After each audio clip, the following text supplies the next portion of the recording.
coming up in a bit. And we have new details tonight on a man in New Hanover County's jail who is charged with murder.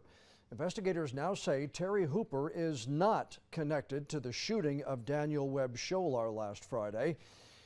Webb Scholar is the same man Hooper is charged with killing. Stabbed him to death, according to investigators, along North 6th Street Friday evening. Officers say someone shot Webb Scholar earlier that day as he sat in a car along Colwell Avenue. Hooper is held in jail without bond on those murder charges.